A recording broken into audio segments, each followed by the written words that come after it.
What is Marxism? At its core, it's not about complicated theories or endless books. It's about understanding the reality of your life, your work, and the system you live in.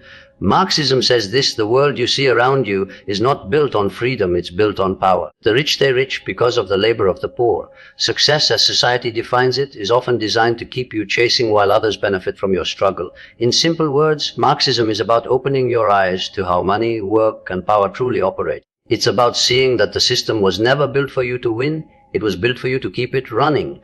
And once you understand that, you stop living blind, you stop accepting the lies, you begin to ask, how can I break free? How can I take back control? That's the power of Marxism. It doesn't just explain the problem, it challenges you to see the truth and take action. Marxism shows how the rich stay rich through the labor of the poor. This is one of the central truths that Karl Marx tried to explain. And when you look around at the world today, it becomes clear how real it is. Wealth is not created in isolation. No billionaire, no corporation, no empire has ever risen by one person's effort alone. Behind every fortune are thousands, even millions of workers whose labor created that wealth. Yet, while the workers provide the energy, the skills and the time, the profits flow upward, consolidating in the hands of a small minority who reap the rewards. The system is designed in such a way that the poor exchange their time and effort for wages that barely sustain them, while the rich multiply their wealth endlessly through the very same labor. Marx explained this through the concept of surplus value.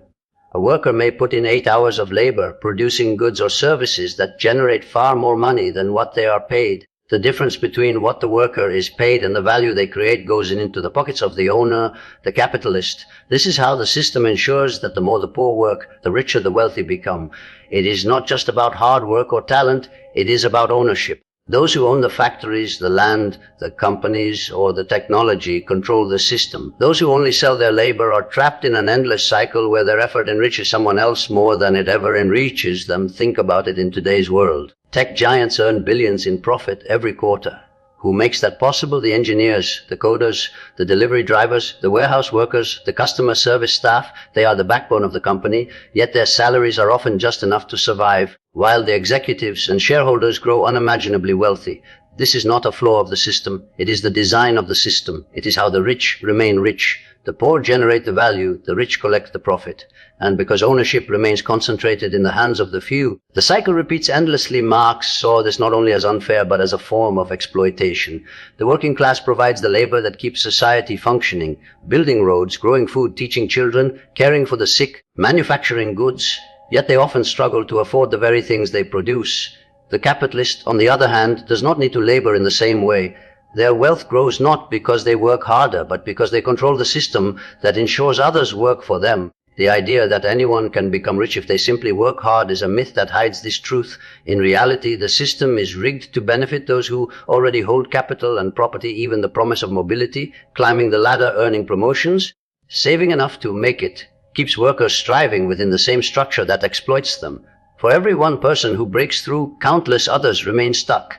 This illusion keeps hope alive while maintaining the cycle of inequality. Marx argued that as long as wealth is tied to private ownership of production, the poor will always be the engine driving the wealth of the rich. The system cannot function any other way because it depends on that imbalance. The reason this truth is so powerful is that it forces us to stop blaming individuals for their poverty and start questioning the system itself. It isn't laziness or lack of intelligence that keeps the majority struggling. It's a system built to keep them there. The rich do not stay rich because they are smarter or work harder.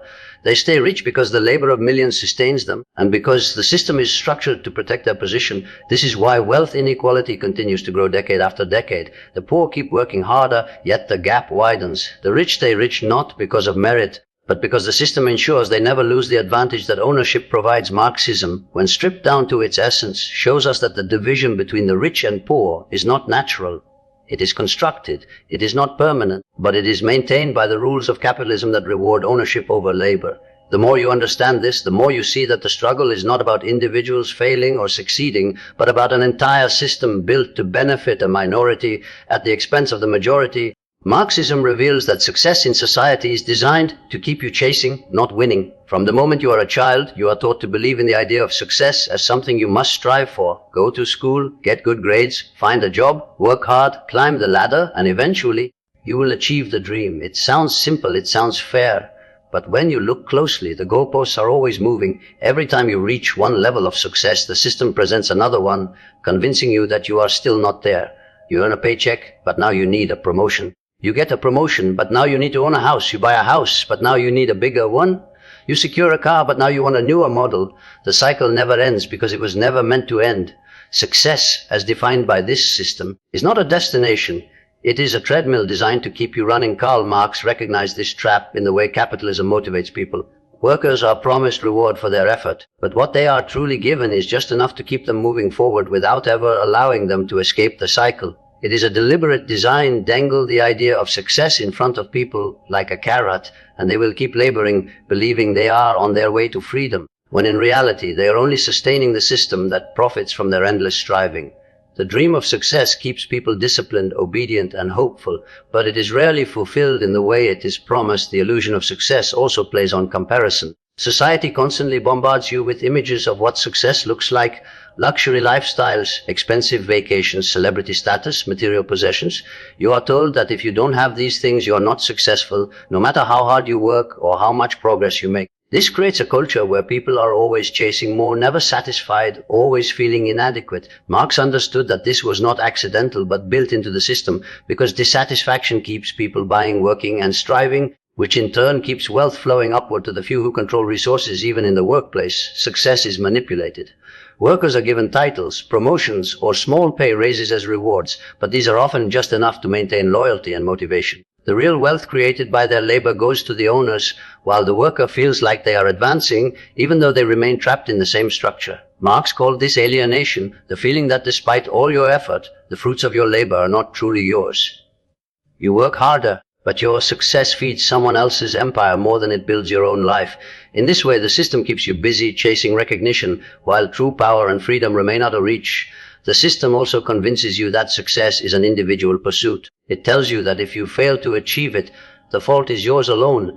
You did not work hard enough, you did not have the right mindset, you did not sacrifice enough. This narrative hides the truth that the majority are not meant to reach the top, because the system cannot sustain everyone being wealthy or free.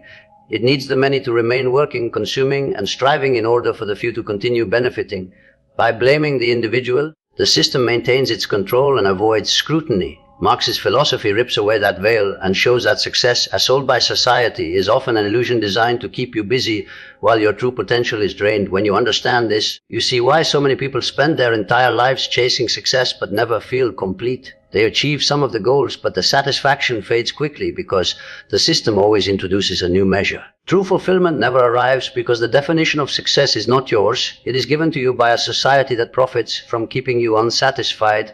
Marxism forces you to question that definition, to ask whether success should be measured by wealth and possessions, or whether it should be defined by freedom, equality, and the ability to live without exploitation. Only by recognizing the trap can you begin to step off the treadmill and redefine success on your own terms. Marxism explains that the system was built to run on your work, not for your freedom. At first glance, society appears to give you choices. You can choose your job, choose where to live, choose how to spend your money. But beneath those choices lies a deeper reality. Your survival depends on your labor. You are born into a world where in order to live, you must sell your time, your energy, and your skills to someone who owns the means of production.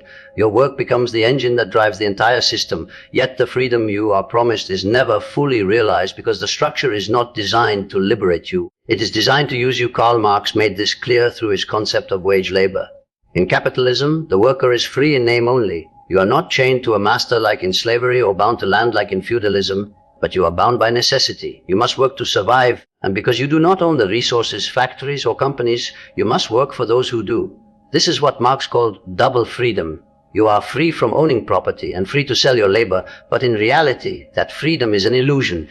You are free to work or starve. That is not true freedom. That is dependency disguised as choice. Look closely at your daily routine. You wake up early, commute, spend 8 or more hours at work, come home exhausted, and repeat the cycle. Your best hours of energy and creativity are consumed by labor that enriches someone else. You are told this is freedom because you chose your job, but the truth is your options are limited to what the system allows. You cannot simply stop working because the rent, bills, and food costs will not wait. Your freedom is always tied to your labor, and your labor is tied to the system that thrives on keeping you in motion. Marx understood that the system does not care about your individuality, your dreams, or your growth. It only cares about what you produce and how that production fuels profit. This structure creates a constant tension. On the one hand, society glorifies freedom, telling you that you live in a world of opportunity. On the other hand, it traps you in cycles where true freedom, freedom from worry, from financial chains, from dependence, is nearly impossible to achieve. This is why so many people spend decades working only to retire with just enough to survive.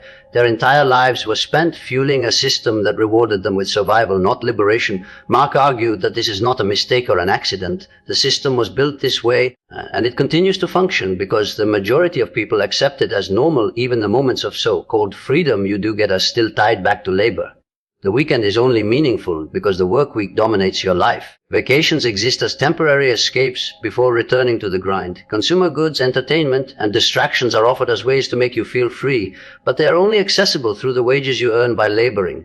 In this way, the system not only consumes your time, but also sells you back pieces of your own life disguised as freedom. Marx exposed this cycle as alienation. You are separated from the true fruits of your labor, from your creativity, from your essence as a human being. Because everything you do is reduced to survival within a machine that benefits others more than it benefits you. This is why many people feel unfulfilled even when they achieve material comfort. They sense that their lives are not fully their own, that their freedom is always conditional. You may buy a car, a house, or a luxury item, but those things often come with more debt, more pressure, and more years of work. Instead of liberation, success often means deeper entrenchment in the system. The cycle continues because the system was never meant to free you. Its survival depends on keeping you working, striving, and consuming, while real power and ownership remain concentrated at the top.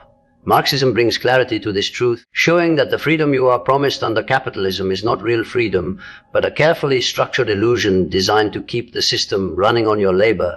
Marxism challenges you to see the truth, question who benefits, and take back control. For most of your life, you are told to accept the world the way it is. You are told that success comes from following the rules, that freedom already exists, and that the system you live in is fair. But when you look closer, you start to see cracks in the story. You see people working harder than ever and still falling behind. You see corporations making record profits while workers struggle with rent, food, and health care. You see wealth concentrated in the hands of a few, while billions live with barely enough to survive.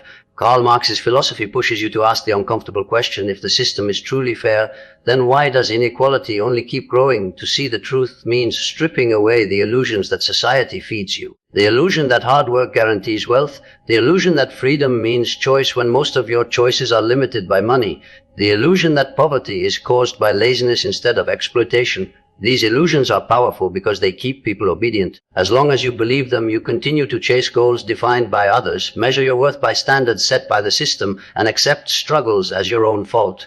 Marxism challenges this directly. It tells you to look deeper, to examine how wealth is created and who benefits from your labor. Once you start asking these questions, you begin to see that the truth is different from what you have always been told. Questioning who benefits is central to Marxist thought.